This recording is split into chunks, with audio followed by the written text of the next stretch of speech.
horse's hoof is responsible for supporting the full weight of a horse over a small surface area. Any problems in the feet can be extremely detrimental to the mobility, health, and well-being of your horse. Many soundness problems are the result of inadequate hoof care or poor shoeing.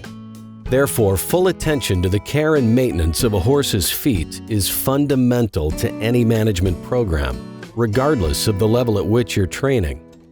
The first step is to make sure you regularly pick out your horse's hooves, taking time to know your horse better and check in on overall health. This should always be done before and after riding, as well as when brought in from turnout. If a hoof is not maintained properly, it can cause problems such as bruised sole, abscesses, and cracks in the hoof wall.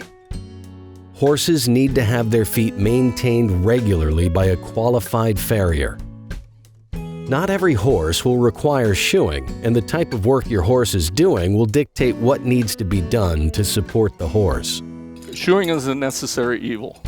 If your horse doesn't need shoes, don't shoe him. But whenever you're doing a discipline like this, or you ask him to walk on the pavement or do something that's unnatural for him, or the foot wears away faster than the hoof grows, then you have to protect it with a shoe.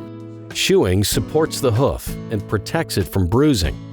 Shoes are used for a variety of purposes, like improved traction, increased hoof durability, and corrective measures to balance the hoof or improve gait deficiencies. Correct shoeing begins with correct trimming. General qualities of a correctly trimmed and balanced hoof include an evenly trimmed foot to distribute concussive shock. The hoof expands and acts as a shock absorber to not let that bone go all the way down through the sole into the dirt. So every time it comes down, the frog and the sole go down, which expands the outside of the foot. So every time it goes down and out, down and out.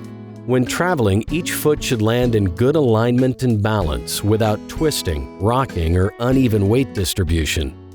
Hoof angle should match the pastern angle. Hooves should be free of flares, cracks, ridging, and dishes. The sole should be concave, the heels fairly wide, and the frog healthy, resilient, and well-defined. Best basic shoeing practices involve making sure that the shoe is the correct size for the horse. The branches of the shoe are wide enough at the heels. The shoe branches extend back far enough under the heels to the widest part of the frog. The shoe allows the horse to land as flat as possible with symmetrical impact on the hoof. Some shoes may have metal clips at the toe or quarter clips designed to help them remain securely fixed on the foot. Pads are sometimes placed between the hoof and the shoe. When pads are employed, it's common to apply a packing material such as polyurethane, silicone, oakum, pine tar, or foam between the pad and the sole. Pads may be indicated in cases of sole abscesses, nail damage, bruising, corns, flat feet and laminitis, or other lameness. Pads also may reduce concussion. At certain levels of hunter competition, exhibitors will pull shoes for a flat class. Some farriers believe, if done too frequently, this practice might damage the hoof.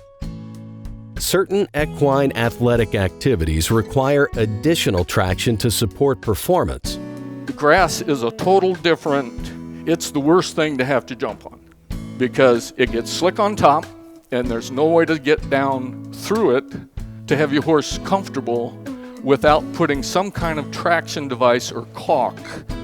Rimmed shoes have a groove that runs around the center of the shoe. They afford significantly more traction than flat or keg shoes. You see the crease all the way around the shoe? That crease collects dirt, and dirt to dirt is the second best traction that you can put on your horse. Great care should be exercised when using any traction device.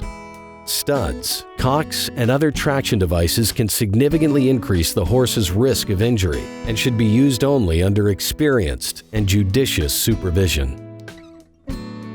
Maintaining a healthy hoof is the best way to give your horse a good shot at a long, healthy life.